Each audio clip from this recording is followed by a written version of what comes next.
Hi, everyone. Welcome to March 4th, the fourth day of our month-long series of webinars. For those of you who have been joining us every day, we hope that you've been learning a lot from our webinars. And so we're excited to get started with day 4. We would like to, first of all, introduce our team to you. So first, we have Alyssa Fiorito. She is our chat manager, and she is also our garment program manager. So Alyssa, if you'd like to come on to video just so that everybody can see you, that would be so wonderful. And if not, that's okay. A little camera shy today, perhaps. Oh, you know what? I know what it is. It is the fact that I did not make her a co-host yet. So here we go. This should do it. Now, Alyssa, can you please try sharing your video? I always forget to do that. And you're not available. I get it. Didn't put on your makeup yet. No problem. So we're gonna continue and also let you know that also in our session today we also have Christy Blair. She is our Q&A manager. I might have reversed that. They're both helping out behind the scenes and they're both invaluable members of the team. So thank you so much, Christy, for your help. We also have Veronica Cineres. She is our social media manager and she's helping out on Facebook, LinkedIn. And we would also like just to introduce to you two other members of our team who are not going to be available in video right now. But we have Erin Sokolsky. She is our marketing manager. And we also have Jennifer Williams, who is our continuing education manager. So that's the team. So thank you so much to everyone. What we would also like to do is to acknowledge a significant donor. We received a very generous grant from the George W. Rentschler Foundation. And it is actually because of their support that we are able to provide these webinars. They have funded all of the tech support, all of the Zoom fees, all of the everything that goes into the production of webinars. And so we thank you so much for your generous donation or your generous grant, and we're so grateful. It allows for us to do what we do and work towards our mission. So with that, the object of today is to basically present to you self-bandaging of the upper extremity and to potentially show you some alternatives that might make bandaging a little bit easier or compression of the arm a little bit easier. The products that I'm showing today is from a single sponsor. It's not necessarily a sponsored session today. Honestly, this whole webinar series was inspired and thought of only 2 weeks before March. And so some of it was just a matter of getting all of the things that we needed to have on time and show it to you. But luckily, we have one set of items to show to you. But a big disclaimer is that the National Lymphedema Network, does not endorse any single product, the quality of. We are just basically presenting them to you as other options, and it's for you to discuss with your healthcare professional and with your therapist to determine what is best for you. Additionally, this entire month of webinars is intended for the patient community. It's meant to be a valuable resource to you so that you can maybe learn some things that maybe weren't discussed before, or maybe you might have forgotten, and it does not by any means replace any of the professional therapy or help or treatment that you should be receiving from a healthcare practitioner. So please do remember that. Please don't try anything on your own. These are just things that are, to kind of cue you, maybe, bring it back to your therapist and your team and to discuss it and see what would be best for you. So with that, what I'd like to suggest is that whenever you are going to bandage yourself, that you are as organized as possible. Now, if I were to show you my table right now, you're not going to believe what I said. But it's important for you to just have everything laid out in order of how you're going to apply it so that it's, ready to go and it's not as overwhelming of a process for you. So I'm going to do that right now. And, the products that we're using today, I mean, I'm sure that everybody, when you have gone through treatment, it's either one of two sets of bandages. But today we're just going to say thank you to Jopes, Essity Jopes, for giving us these samples today so that we can do this demonstration. What I'm going to do right now is I'm going to set it up so that first I have the 6 centimeter bandage, because that is the first short stretch bandage that is going to go on. Of course, you're not going to use these metal clips. They're there just to keep the bandage nice and tight in the box. So this is the first one here. And then after that, it's the 8 centimeter. In general, right, when you're applying short stretch bandages, it's from the smaller width to a larger or wider width, shall I say. So first was 6 centimeter. This is an 8 centimeter. So you can see the difference here. It's a 2 centimeter difference. Putting that next to each other. And then for me, because I don't have lymphedema, and I'd like to think that I have a relatively small arm, that 3 bandages should suffice to wrap my arm. So I'm taking off the metal clips for the 10 centimeter bandage. And there are the 3 rolls. Of course, what I had shown you yesterday is how to do the finger bandaging, so I'm going to have that here as well.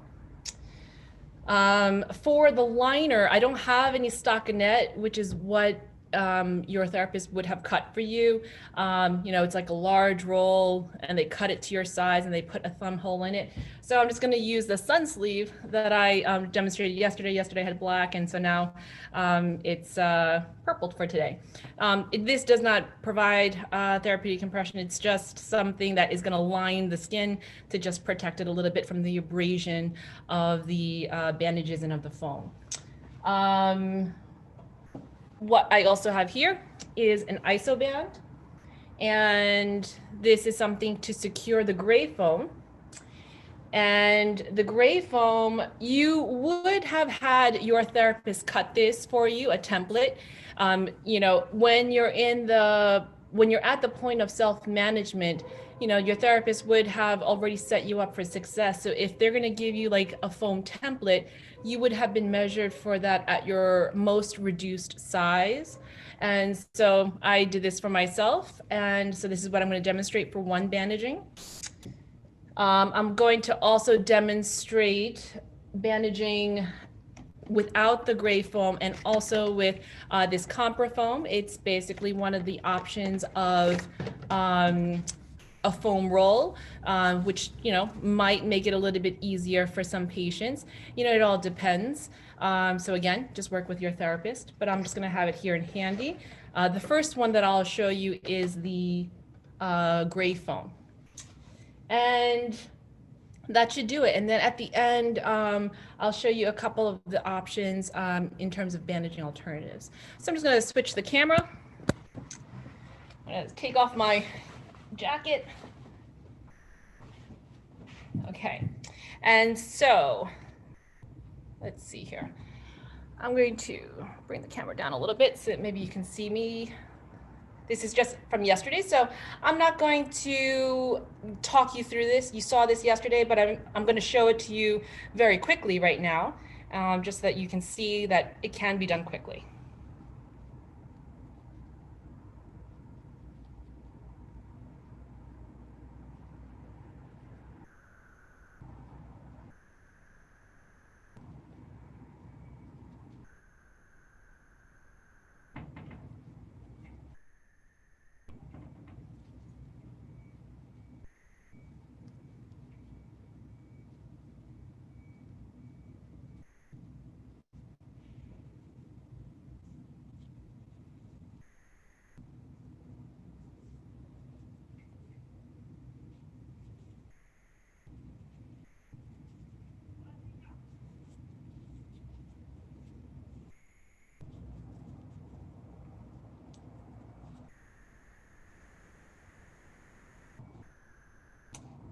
One thing that I didn't really stress yesterday is that when you exit and when you enter a finger, usually you make an X right over the knuckle.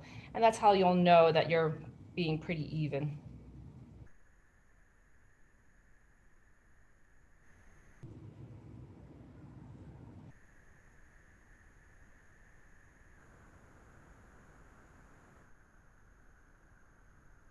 Coming to the end of this roll here.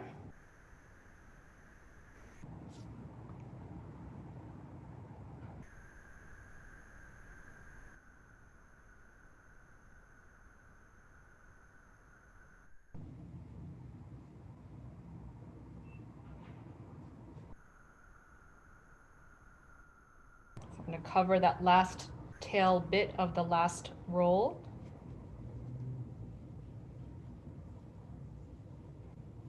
And then continue.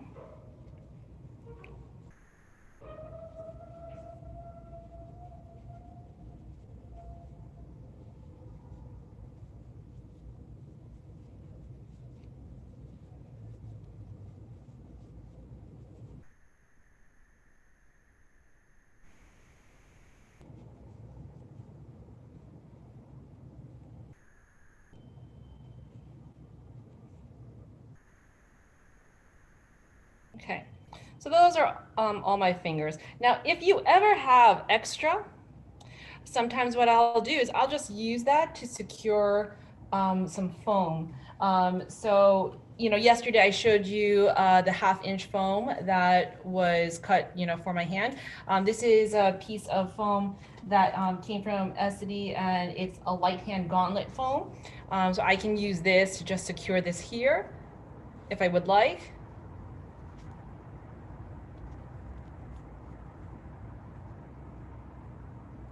It's meant to go under the gauntlet, but you know, this you can just imagine is replacing my piece that I had cut yesterday.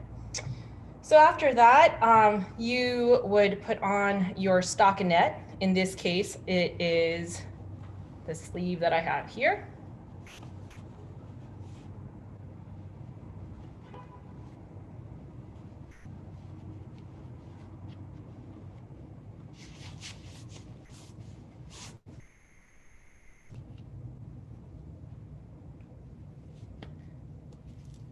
So if anything gets displaced, make sure you fix it.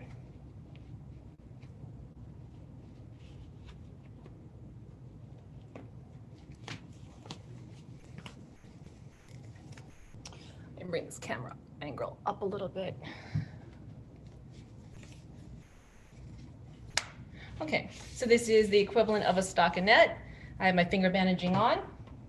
And what I'm going to do now is bandage with the gray foam.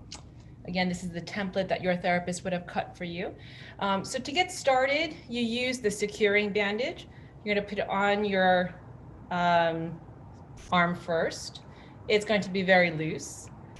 And usually I would have my lap to kind of help out. So what I'm going to do is I'm just going to bring this angle down a little bit, so you can see me using the table.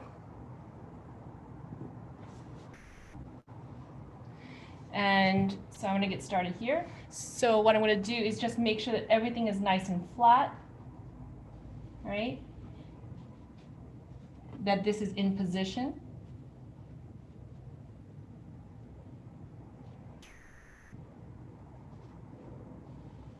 And then this comes around. And now with this piece, right, it's a single piece, and you only want to worry about one side at a time. In other words, don't worry about how this is gonna sit yet. Only worry about this part, because this is what I'm about to cover. So here I am, I'm gonna bring this over, get rid of all the wrinkles.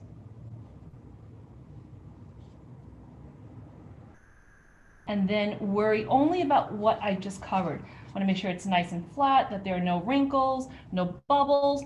I'll roll over on the table, or if I was using my lap, I'd use my lap.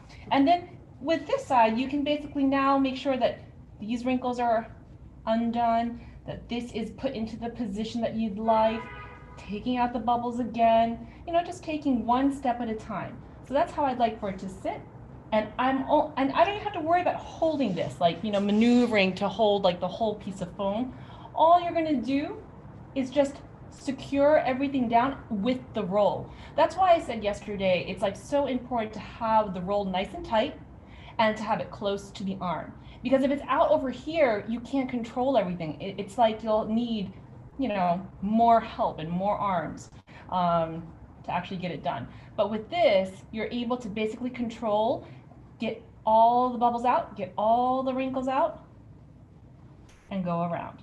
Now, after this, you're going to use the table and or your lap, right, to hold everything in place, smooth everything out a little bit, just making sure that you can get rid of like some creases, and then continue. So now I'm going to do this. You're going to make sure that you basically are even, keeping the overlap nice and consistent, getting rid of the wrinkles.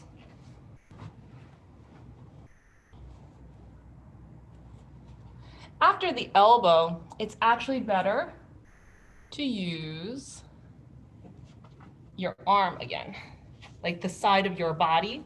Let me show you here. So here I am.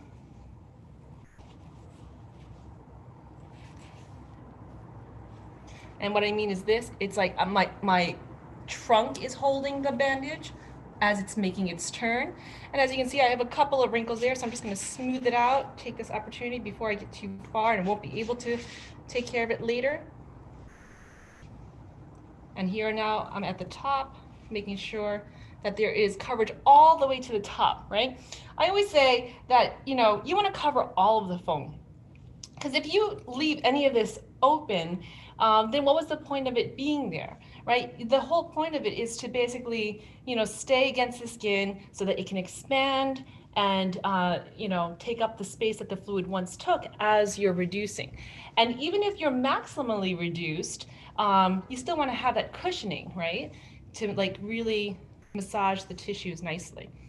So I'm at the top, I covered everything nice and neatly, and I went up in an upward spiral to basically use the rest of the roll. I'm gonna go down in the opposite direction. Jeanette, this is Christy. Hi. We've had a couple of requests to reduce the brightness on the screen. Do you have a light? Yeah, you know what? Let me just take care of that. Let me see if I can just turn off this light and if that's any good.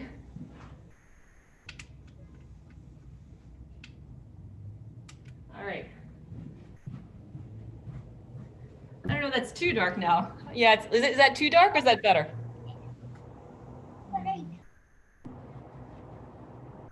Is that better? It's very similar. It's just that you can't see the turns of the bandage, I think, but Okay. You know what? I can you know what I'll do is tomorrow I'll do what I did with the finger bandaging, and I'll make a line down the center and I'll do it again tomorrow. So we'll make time for that. thank you. Okay, thank you. So I'll continue with this lighting. If it gets too dark, let me know, okay, guys? All right, so we're coming to the end here. Now, at this point, depending on how comfortable you are, you might tape it. I like to not ever really tape until the very end, and even then, I like to use like another stockinette or something like that instead. It just makes when it's time to take everything off, it makes it a lot easier. At this point, I had just secured the foam with the securing bandage, the isoband. And I like to encourage people to actually exercise a little bit, in the sense you just move, very gently, like just doing some circles with the wrist and bending the elbow a little bit, just to like start to get settled into the bandaging that you've done so far. Otherwise, if you wait until the very end, it can be very stiff, and then you feel like you won't be able to move your elbow at all. And in which case, don't ever force it. You just wait until it slowly softens up and lets loose. So even at the end, like let's say you forgot to kind of exercise throughout the bandaging or just move throughout the bandaging to loosen everything up, at the end you just slowly, increase your range of motion. Okay, so the next piece is the 6 centimeter bandage. And so I have my foam on my hand and also on my wrist, so I'm pretty good now, so I'm just gonna continue. So what did I say yesterday, right? I said to make sure that the snail is up, and we're gonna do the same thing here. So I'm gonna go to the outside of my hand, in which case it's like a counterclockwise motion for me. And so I'm gonna hold it here, go around, and I'm gonna go around my hand a couple of times, right? The hand is where you should have the most support. So you wanna establish that compression right off the bat. So you're gonna feel it here because you're not gonna get another chance to add enough compression. So make sure it's comfortable and it's supportive, but it's not too tight and of course not too loose, like a nice Goldilocks amount of compression. After that, you're gonna start to go up. So now I'm gonna cover my wrist and go around to cover the rest of my hand, like so. And I'm gonna do a couple of turns here to make sure that the compression is adequate. Now, there are other more complicated ways of doing this where you can, start to do figure eights. But for the purposes of demonstration, I'm just going to do all spirals just so that you can get the sense of the general techniques and not like more intricate ways of application. So, I basically just went around the hand a couple of turns, around the wrist a couple of turns. It's more like 3 turns. And then I'm going to check my compression, right? So I did my hand. I'm going to kind of smooth out these wrinkles here. I'm going to check the compression. Feels okay. I'm going to get rid of these wrinkles here that I don't really like. There we go.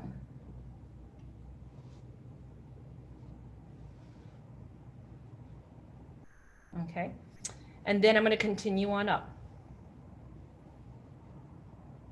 keeping the roll nice and close. And you can see here that this is a 6 centimeter bandage, right? So I'm basically just going right down the center so that when I overlap, it's just about half, and it should be about 3 centimeters, like so.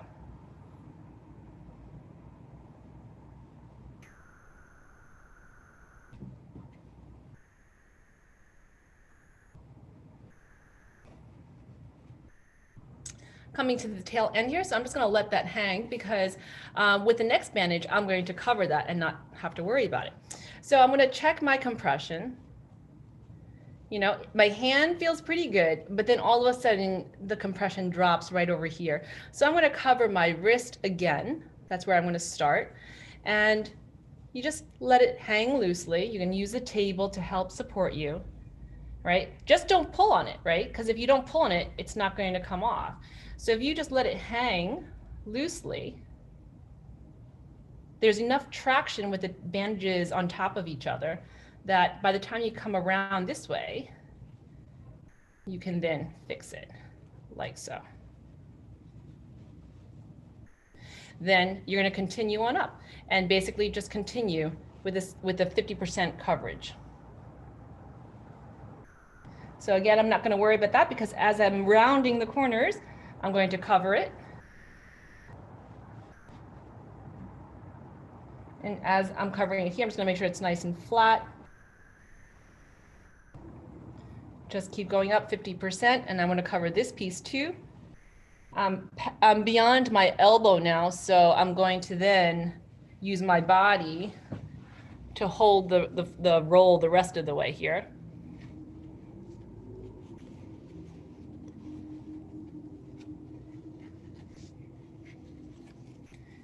And I'm pretty much at the end. And luckily at the end, you have like the rest of the bandaging to help out in the sense that you just gently tuck it in. Not for good, but just to basically hold it in place until you do the next one. So now you're gonna feel the compression. And honestly, the way that this feels, I mean, I'm pretty happy with it. You know, again, my arm is not too large. I don't have lymphedema. There is the most compression in the hand, a little bit less in the wrist, a little bit less in the forearm, and the least amount at the top here. So honestly, with the way that I bandaged myself today, I would be happy ending right here. So I'm going to basically tape it. If this was what I was doing for myself today, I would just tape it right here and I'm done.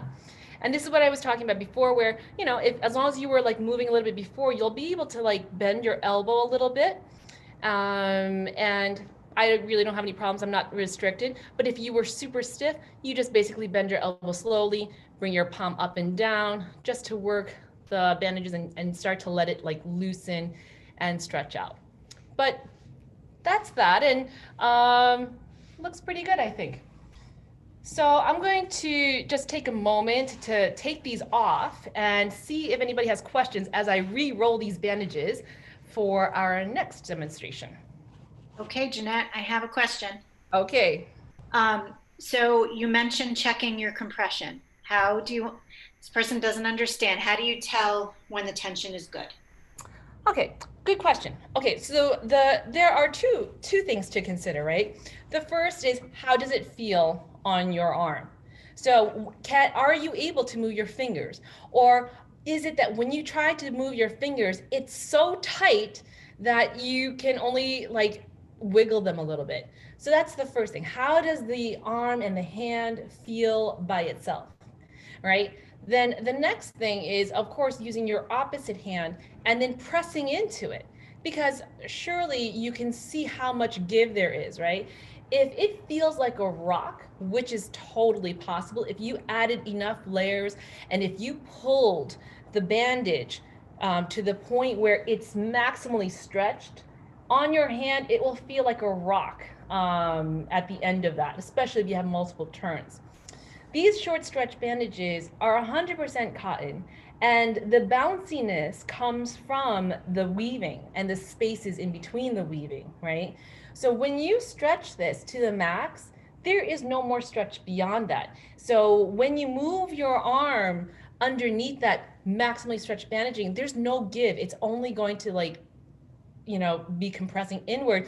And that's what you want, but not to the point where it's hurtful or harmful or uncomfortable and too tight. So generally, when you're adding the stretch of the bandage, you know, around your arm, it's a little bit of a pull, not maximal, but also not to the point where there's nothing, like where there are bubbles and wrinkles. So you want to just make sure that there's a nice happy medium, right? So again, when you press into it, how much give do you have? Like how much can your fingers press into your hand? You know, and as you can see here, right? Like you can see me making like an indentation. You can see me kind of pressing into the foam because the foams haven't collapsed completely.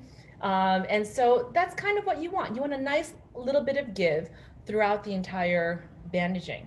Then when you compare this, the check, the pressure check over here versus right next to your wrist, it should be comparable. Either it should be the same because this is like the farthest part of the bandaging away from the top of your arm, or it should be a little bit more give. Like it should be a little bit softer by the wrist. And then as you go up, it should be softer still. And as you go up, softer still, until the very top, it's like almost like cotton. I mean, I'm exaggerating, but it should be the most give at the top, the least at the bottom. And you want to make sure that it's pretty even, right? In other words, there should be a nice gradual decrease in resistance as you come up your arm. It shouldn't be like a rock, really soft, like a rock, really soft. It shouldn't be like a hill, because if that's how it feels with the bandaging when you're checking it, when you take off the bandaging, you're going to see this undulating pattern. You're going to see pockets of swelling and then little valleys and then mountains and then a little valley. So you want to make sure that this is as gradual of a decrease in compression as possible, because your goal is to move the fluid from the farthest part of your arm upward, right? You want to bring everything up. You want to push all that fluid up, because eventually, where is it going to go? It's going to eventually go back into the venous system right over here, in the venous angle, which is this area above your collarbone. So you're trying to milk all that up with the nice gentle bandaging. So I'm going to continue to take this off, but I hope that answered the question. And Alyssa, are there any other questions? Yes, quickly. Somebody is asking if they can buy an elastic sleeve to put on instead of building your own compression like this. Like compression garments, you mean?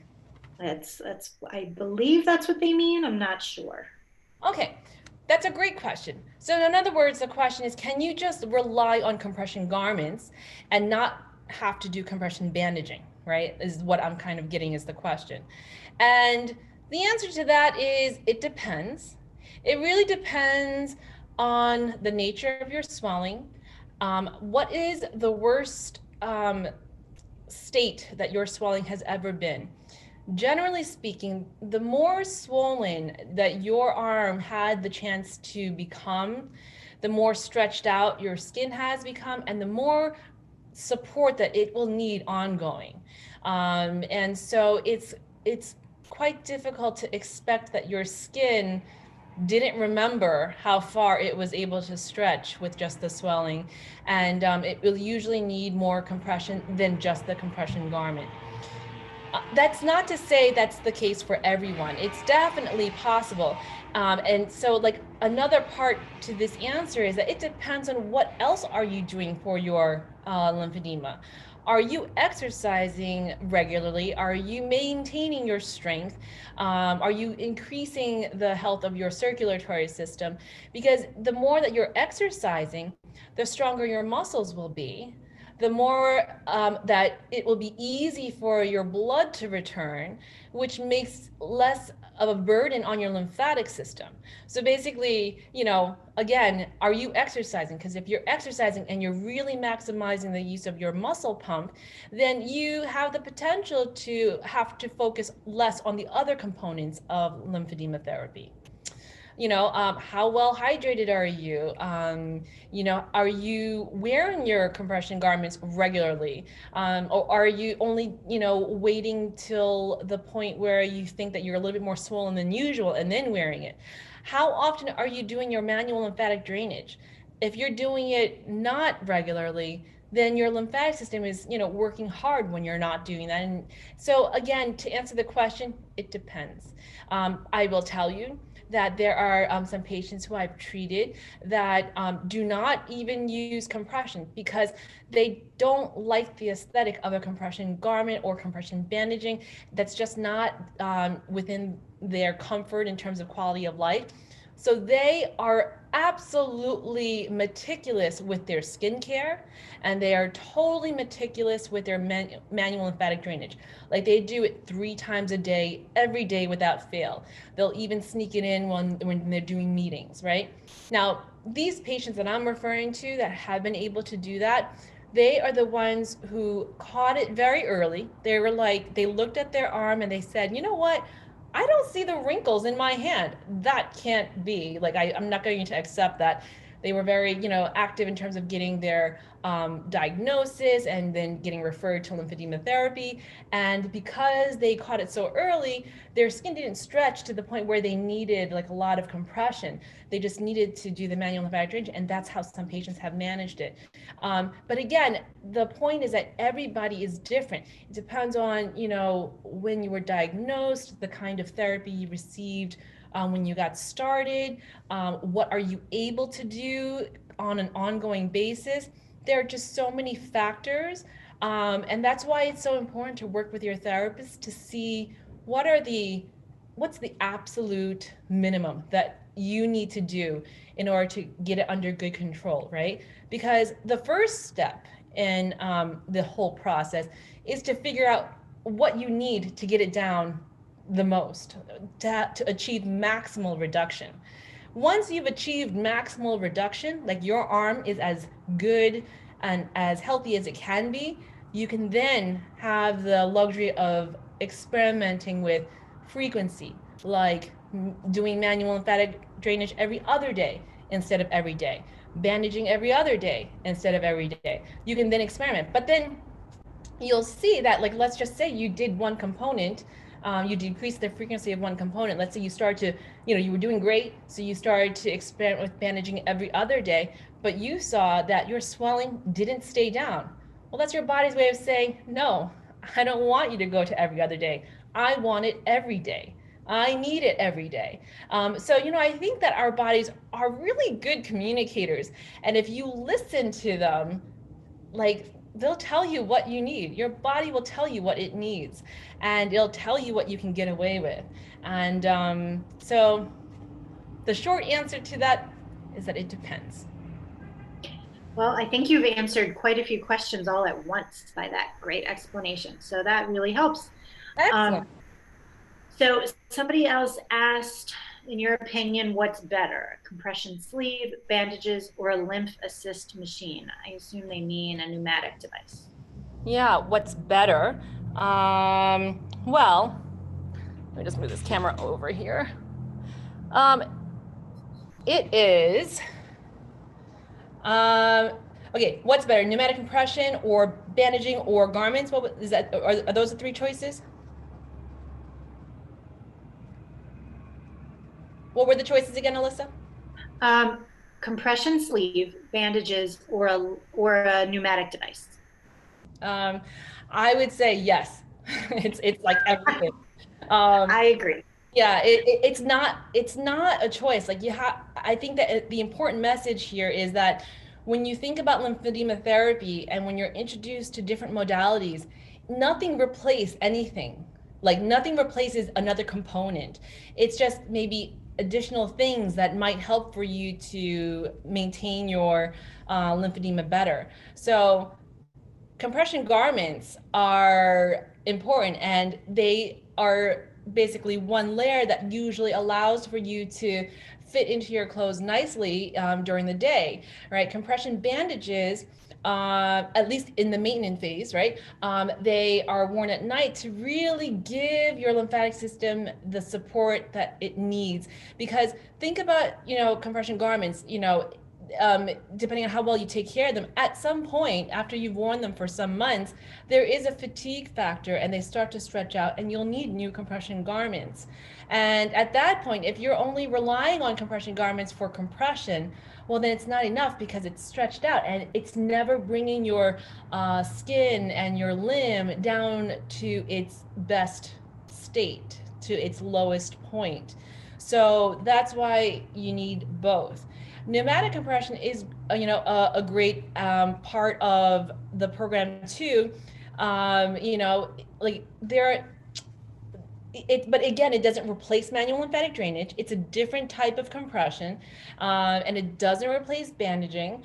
And so it's another option of compression that would be added into your regimen, but not replacing the others. So good answers. Yep, there you go. Okay, one more question.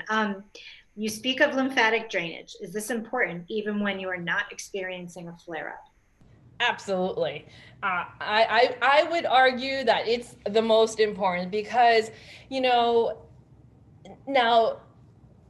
the question is, like, even when you're not experiencing a flare-up. So the question to that would be, have you always been maintaining it? And are you saying that your flare-ups are where it's just a little bit of loss of definition? In which case manual lymphatic drainage is crucial. And at that point, if you haven't been fitted for a compression garment, it's so important that you get fitted with a compression garment that fits you. I want to say precisely, but that's really not realistic, but that fits you so well, that, it's the perfect length, because if you get a garment that's too long, even just a little bit, you can get it basically gathering over your joints in the elbow. If it's too long at the top, it'll gather and create a tourniquet at the top. It'll gather and create a tourniquet at the wrist. So if it's just a little bit too long, that's what could happen. If you don't have the right amount of compression based on your limb, it could be that, like, maybe your forearm is just as wide as your upper arm at its best. And if that's the case, then a typical ready-to-wear garment might not be the best for you in terms of controlling your swelling. You might need a custom garment, right? And so there's so much that goes into the decision making of fitting you with a well-fitting garment. I want to say perfect fitting garment, but a really good garment that does an effective job in terms of containing your swelling, that it's something that is such a, you really need the help of a professional for that to happen.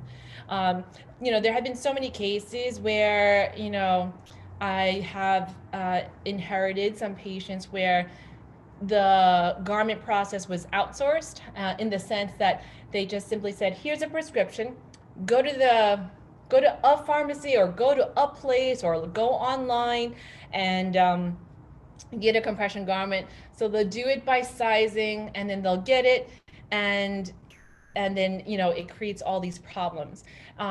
Sometimes it turns out great, but more often than not you'll hear stories of and you'll probably, I want to say this is such a common story that most of you, I want to even say, like, I want you guys to raise your hand if this has happened to you. If you were fitted for a compression garment, or if it was your experience, if you were told to go get your own compression garment, right? You went to the pharmacy, you got the right size, or even sometimes somebody in the store was able to like help you find the right size. Maybe they're not necessarily a fitter. And then they said, here you go, this is your size based on your measurements. And then you go home and then you're like, oh my gosh, this is like the worst experience ever, because first of all, you'll put it on and you'll sometimes punch yourself in the face because it was so tight that it wasn't easy to put on.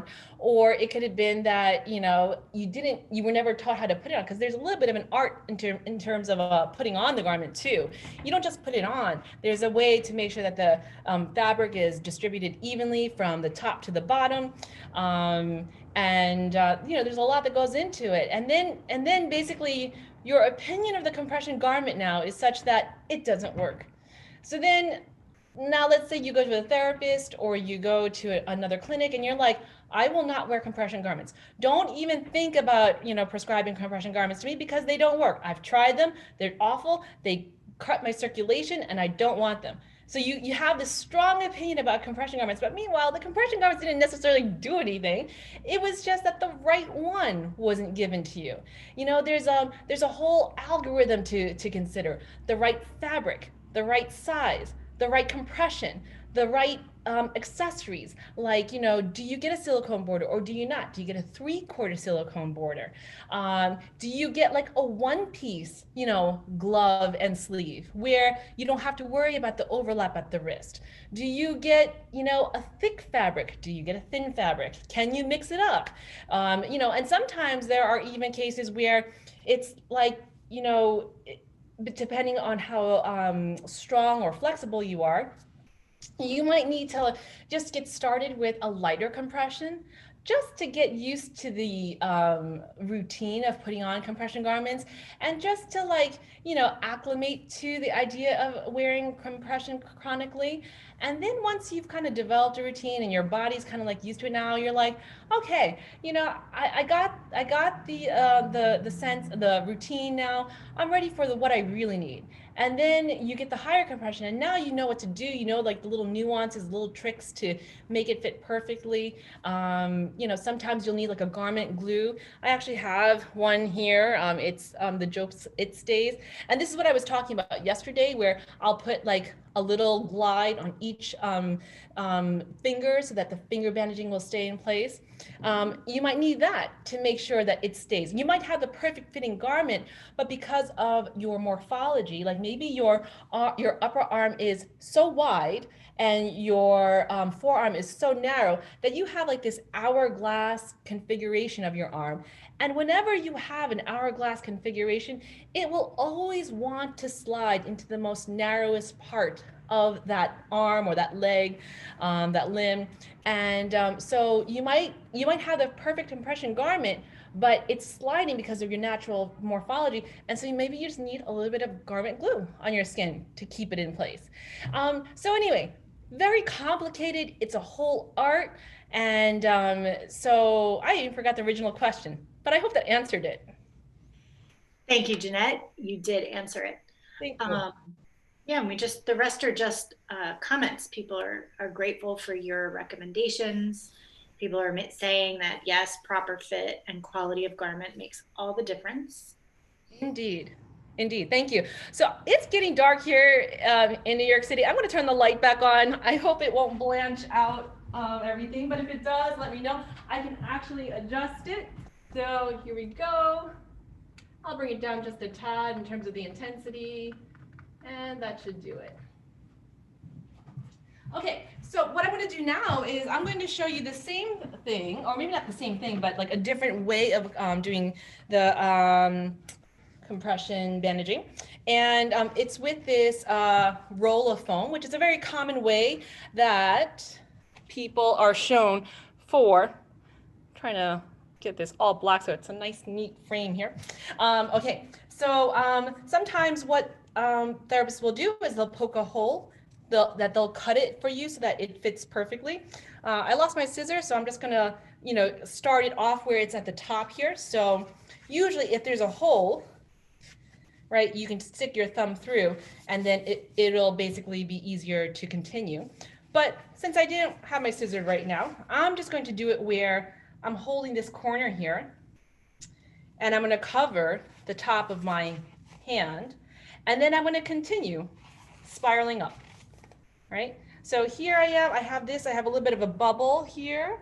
So I'm going to just use my hand and use my body to get rid of that. And then I'm going to continue. Okay, so I can see it's a little blanched out, right? Let me just make it a little bit lower. So, I was checking the attendance reports from our first 3 days. And what is absolutely so cool is that we have an international presence. We have people from Portugal, we have people from Hong Kong, Estonia, Barbados, the Bahamas, the Netherlands. And so to all of our international friends on the webinar, welcome, and thanks for joining us here in the US via Zoom. Okay, so I think that you can see the gradations a little bit better, right? So here we go. I'm just going to continue, and I'm just going to do this nice and fast because the whole point is to show you that you can do this really fast and effective, and you don't have to dread the process at all.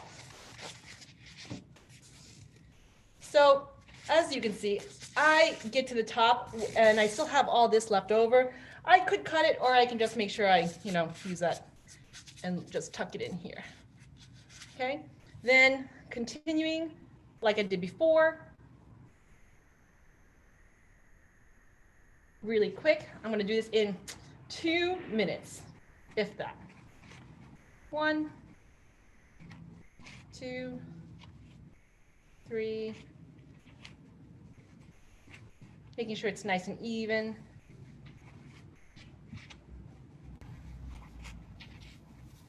And the rhythm I like to do when I bandage is this. It's like I round the corner and I make a little scratchy sound because I'm like just stretching it a little bit.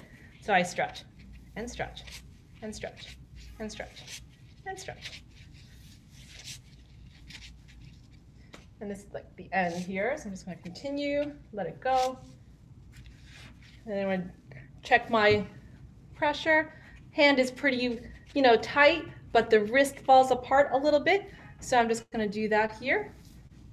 Not worrying about the end. I'm just going to let the friction hold it in place.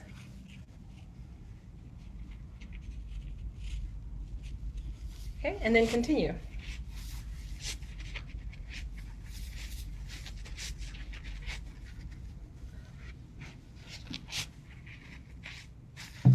And I let that go. And that's going to happen. And that's okay. So I just want to make sure that the rest is nice and wrinkle-free, though, as I continue. And then at the end is where you'll tape it. Right? So that took like 2 minutes. And if I wasn't talking to you, it might be 1.5 minutes. All right. So any questions with the roll of foam? Is it comfortable? Super comfortable. Honestly, I think everybody could benefit from compression. I don't know what you feel about that, Alyssa, but like I think everybody could use compression garments in their legs. Everybody can wear compression on their arms. It just helps to just support your systems better and makes it feel, really good. Like you don't get as tired. I'm a big fan of compression. Yep. I wear my compression every day on my legs when I'm at There work. you go. And you don't have lymphedema. I do not. Yeah. Okay, somebody's asking about a sleeve. They say they wear their sleeve daily and some areas seem to stretch out. Can you show a proper way to remove or put them on? Yes. Tomorrow. That's a good answer. That is our goal for tomorrow. And then how about bandaging during flying? Definitely. I mean, definitely recommended. You know, the question is like, do you bandage or do you wear compression garments during, a flight? And it depends. What do you need? When you fly, do you routinely need more compression than you would like during your normal day to day, and just wearing a compression garment? You'll just it's a matter of trial and error, and so it depends, but definitely have it all on board just in case you discover that you do need to bandage, and then you just bandage yourself on the plane. So it all depends. Okay, would you ever recommend wearing a light compression sleeve when doing gardening or a task to prevent the arm swelling during the duration of the task? Oh, of course. I mean, if you have lymphedema, it is best to wear compression when you are active because you're harnessing the forces of your muscles and you're giving your lymphedema the best chance to reduce when you're active with compression. So, light or not light, it's whatever you need. Absolutely, you wear compression during tasks. And then about the stretch of the round bandage. Is it about 50 to 70% or more?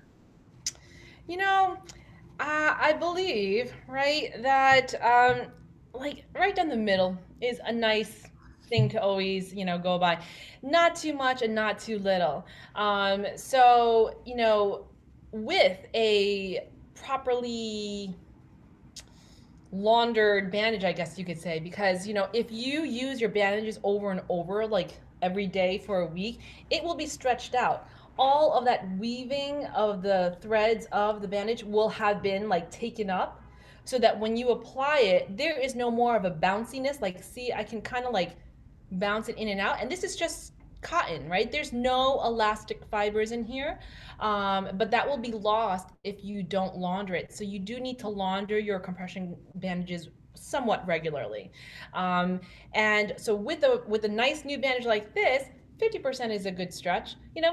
I mean, but what's 50%, right? I mean, 50% to you might not be my 50, and so it's just a nice, not too much, not too little, right? Because like this is too little, this is too much, something right in the middle. And that could vary between like 25 to 75%, So it all depends on what you need. It depends on how you feel. And you're just going to have to experiment. A lot of lymphedema therapy is trial and error. So like on that note, like when you are working with your therapist, if they didn't prescribe the ultimate perfect fitting garment the first time, forgive them. It's not necessarily their fault. I feel as though what would have been best is if it was expressed like, hey, Mr. So-and-so, hey, Mrs. So-and-so, just to let you know, we're going to give this garment a try. In my clinical opinion, I think this is going to be the best fit for you right now, but I can't be certain until we actually get it on for you.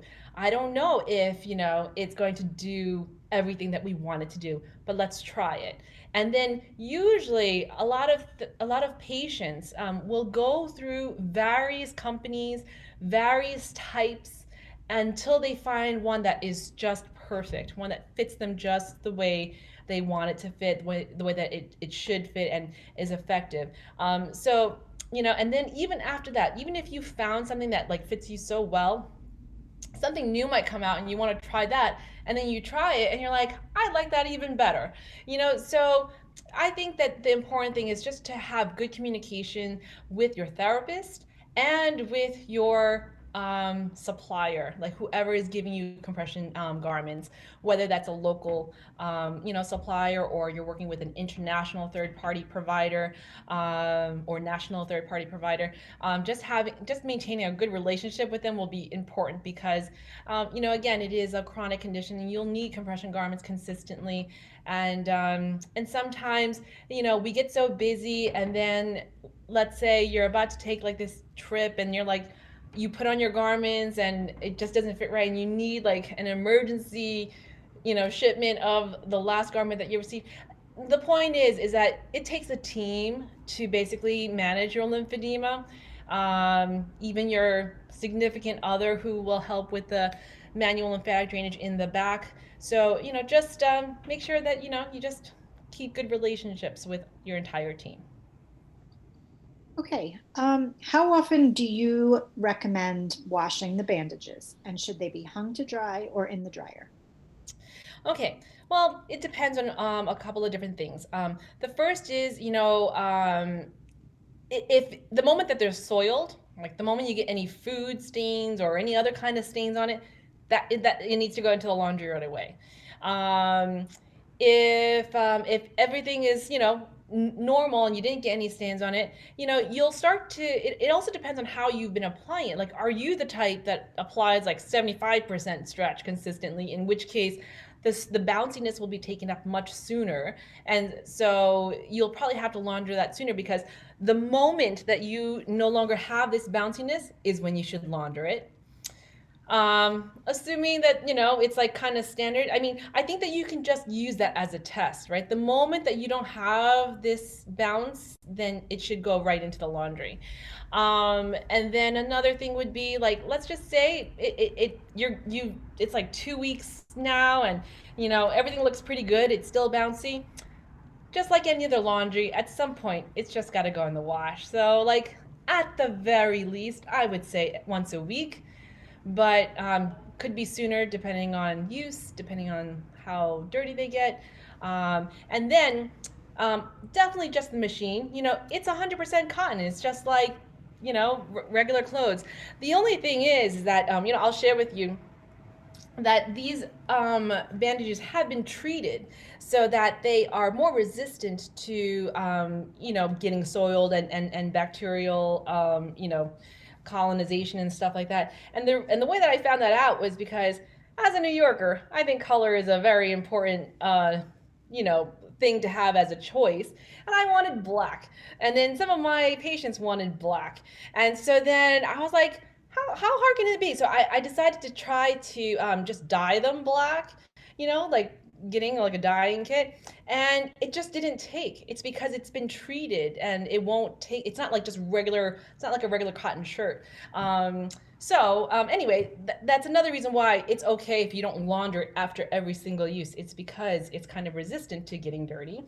And now when you launder them, right in the machine, and I would say, let me see, let me get this one here, that you can't just put it like loose like this into the machine, because when you do that, what happens is that it comes out and it has these deep like lines, and even after you roll them nice and tight, those lines are still there, and it's going to be very bothersome, and it creates the more likelihood of it kind of like gathering and creating tourniquets, and you definitely don't want that. So it can go right into the machine, and you can put it into like a mesh bag just so that it stays together and it doesn't create these long lines.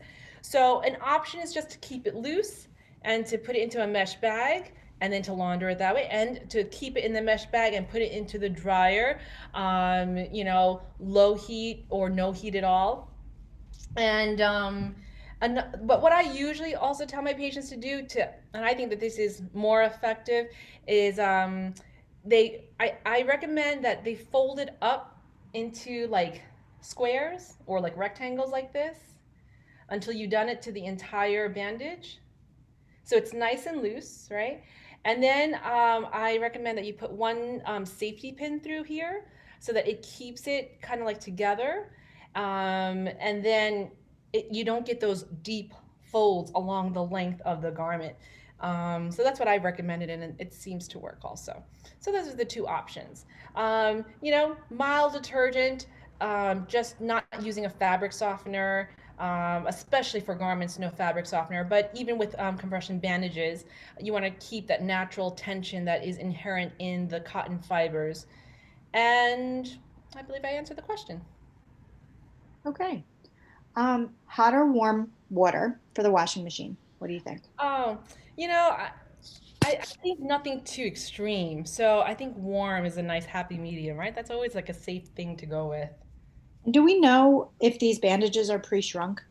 Like if you put them in the dryer, will it affect the tension? That's a good question. I don't think that that's a factor because it's not like it's a fit that we're looking for. So even if they shrink a little bit, it's still a matter of like there's enough tension and you want to renew the tension with the washing. So I don't think that that's a factor, and like I don't think it's relevant basically whether it's been pre-shrunk or not. Okay. But yeah. Um, okay, So, back to, I'm sorry, we have one more question yeah. about traveling again. Yeah. Do you have any of your patients ever given you suggestions or things that they've done getting through TSA in a bandaged arm or leg? Yeah, this is like a hit or miss. Certainly you want to try to maximize your chances of not having to take off your bandages if you've done such a nice job at home by being prepared with a letter. A letter from your doctor, even from your physical therapist saying that, you are being treated for lymphedema and, bandaging is a part of it. Just basically explaining the medical necessity of it. And that helps bringing a prescription, just to say, here's my doctor, you can call them, but they're not going to call ever. But again, the only thing that you can really do is come armed with a letter and a prescription. And just traveling, again, really light. So like if you come through security and the only thing that you have that is potentially like out of the norm is the bandaging, and you have like a nice, luggage neatly packed and everything, like you don't have like multiple bags and multiple drinks that you forgot to, chuck before you came to the security checkpoint, things like that, then you're less likely to be flagged. So just, packing light, being organized, and just being prepared with a letter and prescription. But even with that, patients have still been asked to take off their bandaging because it depends on the security personnel. All right, so I'm gonna now show you a couple of things that can make bandaging a little bit easier. So I showed you the finger bandaging, and I showed you how to bandage with the gray foam. I showed you how to bandage with the roll of foam. But this is I just want to make sure I call it. It's a Jovi Pack bandaging liner, and and the reason why I had to think for a moment is because it's it's a name that is within S&D Jobs. Again, not endorsing this product by any means, but it is an option for you, and I'm just showing you one set today. Tomorrow we'll show another set for you to see. And so this one, it's taking 3 steps out of the bandaging process, right? Because you have your fingers covered, so you don't really have to worry about the individual bandaging of the fingers, the thumb as well. It's kind of like the liner, like instead of worrying about like a liner here, it's kind of inherent with everything just being covered. It has like the bits of foam in here, and the nice thing about it, it's kind of like uneven foam.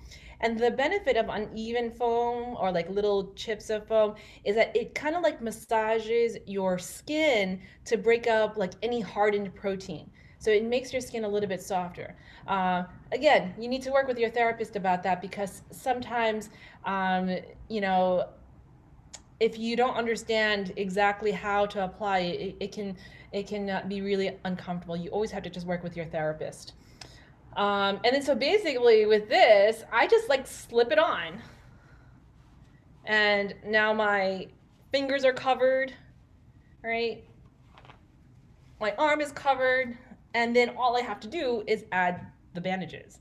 And so since I'm, again, relatively small, I'll only need to do the 2 bandages. And I'm gonna do it right now really quick for you because it should only take like 2 minutes, right? If you practice anything often enough, which means that you're really consistent with your home care, you basically become a pro. You become an expert, and it takes you less and less time, and over time, it's hardly any time at all, right? So here I am. I'll let that go.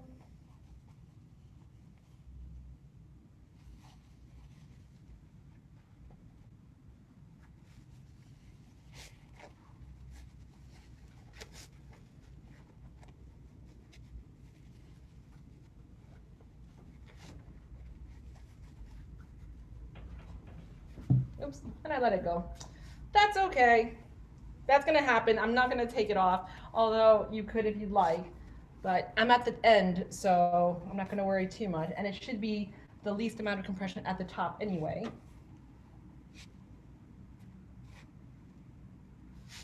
And then you tape it here, right? So that was a 2-step process. And so that's the benefit of a bandaging liner. And this is just one example, and there are a whole bunch of other examples, and you'll be introduced to them, again, throughout the month from our other sponsors. So that's that. Any questions with this?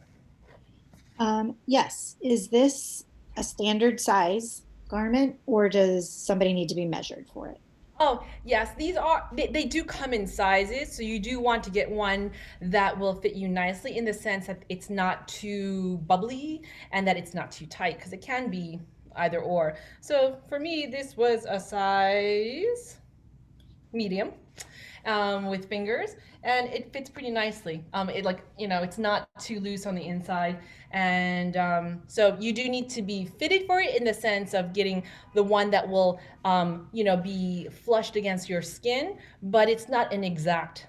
So if you got one that was small, and if somehow it wasn't too small, like it just expanded a little bit and it's comfortable, then that should be fine too. So it's not a precise measuring requirement, but you do need to be measured a little bit. And is this Jovi pack available for the lower extremities as well? I believe so. I think, let's see. Is anybody from Essity on the call? If so, can you please answer that question? But I'm quite sure it is. And should you wear a liner under this? No, this doesn't need a liner. You could if for some reason you wanted to preserve this longer, but because it has the fingers, you'd have to wear a liner that's just from the wrist up. But so I would say you don't need a liner. But if for some reason you wanted to, you could. But you run the risk of it basically getting bunched up underneath. So I would say you don't need to. If you launder anything, you just launder the whole thing. So no liner. Okay, and then the 3 methods that you've demonstrated, I assume with all the different foams, is one better than the other? I would say it depends on lots of things. My answer is always going to be it depends. So if you are actively reducing and your arm is significantly swollen, like if your arm with lymphedema is 5 times the size of your normal size or your other arm, this is not going to be as effective because you're going to need several sizes. It's not going to be as cost effective. You'll need to get a super large and then a large and then a medium and kind of work your way down. So the most cost effective is usually to work with the bandaging where, you have the same materials and it's custom made to your arm every single day. And as you get smaller, what happens is that the therapist will just cut it as you get smaller until you are your smallest, and then you have your template for maintenance. At that point, you have more options because then you can go into something like this, and then or something like this even. This is another product of Job's Etsy, and it basically, it has Velcro, So I'm going to demonstrate this, but are there other questions, Alyssa? Yes. So could you wear that Jovi pack while using your pneumatic device? I don't believe so, because then the individual chambers won't be having any effect on your limb. So I mean, technically you could, but for effectiveness, or for maximum effectiveness, it should go directly over your skin with the liner, of course. Usually when you're wearing pneumatic compression, they have a liner for you. Okay. I think Yeah. that was. Okay. Yep. Great. So the last thing I'm going to just show you are that there are a host of products that make it a little bit easier for you, even as you potentially are fluctuating a little bit. So this is a Faro light, a Jobst Faro light wrap, and you know, they have like the sleeve where it makes it easier for you to like get it on. This is a little tight for me. I would probably, and I just punched myself. Be careful about that. So what I should have done is I should have used this. These are like compression donning gloves, and they have like these palmar aspects that basically give a lot of traction. So you want to make sure that whenever you're putting on garments that you get gloves like this. Almost all the sponsors have them, the ones that are that make compression garments. But also you can just go to your local hardware store and get I don't know what you call them, like mechanical workman's gloves. They work the same way. So you know, whatever is most convenient for you. But if I had used this, I wouldn't have punched myself in the face. And there we go. So on this side is like the Velcro loops, and here are the Velcro hooks. So you want to make sure that when you apply this, like, you know, it's nice and even. And so you might have to readjust it. So the first time it's like this, you pull a little bit. And as you can see, I don't really like those wrinkles. I never like wrinkles. So I want to see what I can do to get rid of them. There we go. And then there is a handpiece that I'm gonna look for under these mess of bandages, and here we go.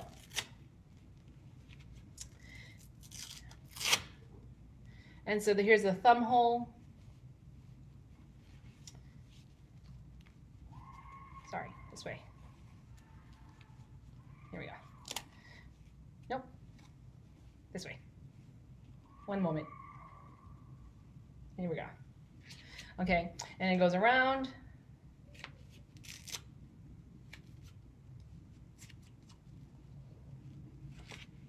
And so, you know, again, it's just another option to apply compression on the go really quick. And, you know, some people rely just on this. And like if your arm is, you know, maximally reduced and you'll be able to fit into the sleeve, you can use this.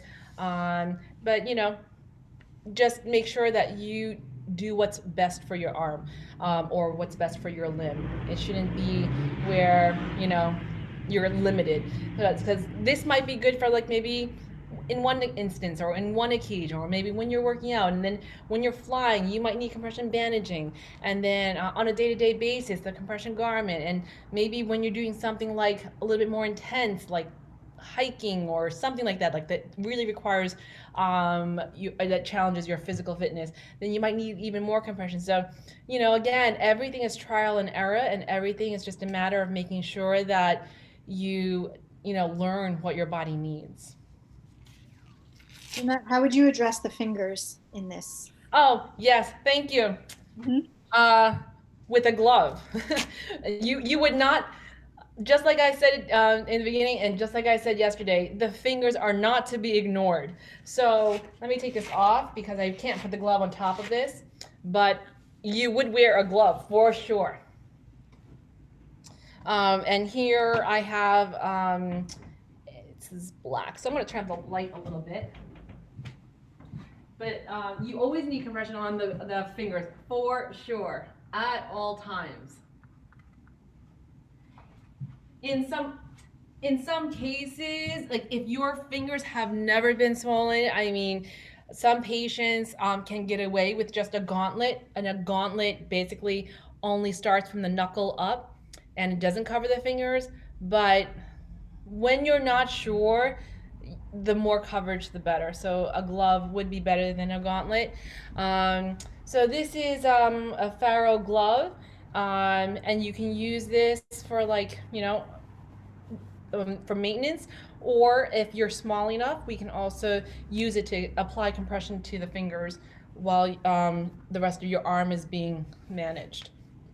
So I'm just going to make sure that I align it nicely. You always want to make sure that everything goes to the base of the area between your fingers.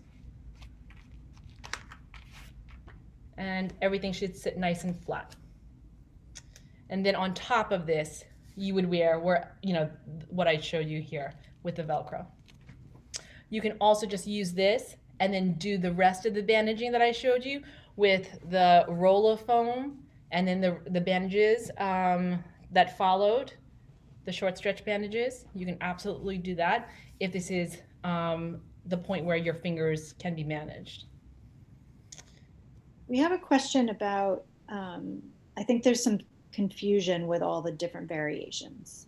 So yeah, I had a feeling that was coming. Yeah. This sleeve is not meant to be a replacement for bandaging, or is it? The compression garment sleeve, like the one layer, it's something that is meant to basically offer therapeutic compression during the day, because that's when you're active and that's when you can be mindful of it. In general, it is recommended that you do not sleep with that type of garment going to bed, because you're not mindful of how it's sitting on your arm, and as you toss and turn in the middle of the night, it could very well slide down and cause a tourniquet, and that when you wake up, you can find that it's all gathered at the elbow or it's all gathered at the wrist, and then you wake up with more swelling from that point down. Compression garments are meant to be during the day, and bandaging and things that are thicker where it can't be displaced and cause a tourniquet can be used for nighttime. But this can also be used during the daytime as well. It's just that most people try to have compression that is as not visible as possible. They try to just make it like very discreet. So something as thick as this is something that not everybody would like to have, but you can wear the thicker options and you can be bandaged all day long. But for nighttime, it's only the thicker options, not the ones that can be displaced and cause a tourniquet. Can you repeat the name of the glove that you just put on? Yeah, this is the Faro wrap.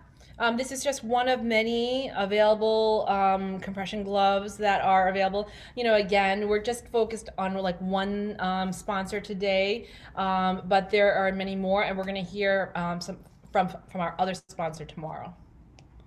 Some more sponsors tomorrow. But this is a Faro glove, right? Let me see. It's a Faro. I want to make sure that I say the exact name. It is a Faro medical compression glove. It's a Faro wrap glove. Thank you. Any other questions? Yes. So the Jovi sleeve looks very similar to the Tribute night sleeve. Are they similar in pressure? Well, I'm gonna let L&R answer that, and I'm gonna let somebody from Jobs answer that. But basically, this is like a liner, so this is meant to be bandaged over. Like this is not an all-in-one garment. I believe that differs slightly from the Tribute night garment, because that's supposedly all-in-one, where you do have the compression, like the fabric that covers the foam is adding compression as well, so that it does add it. Is anybody from SD Jobs or L&R on the line? If you are, can you raise your hand?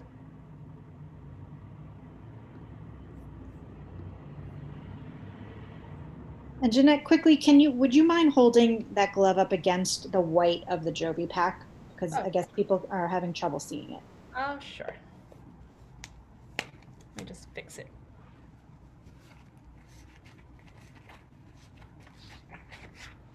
Here, you know what? Let me get white piece of paper here. And let me bring you down here.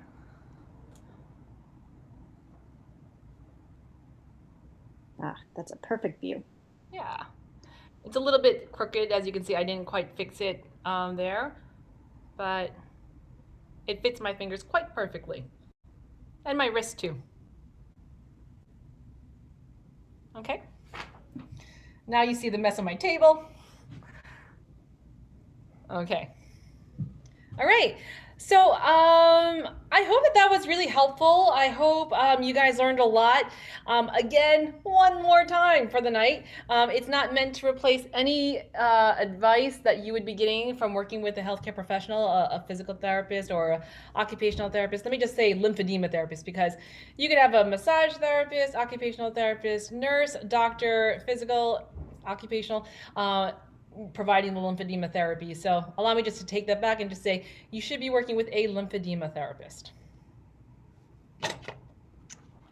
All right. Well, one thing that I like to share is somebody who was on the webinar with us. Forgive me, I forgot the name. I want to say it was Linda.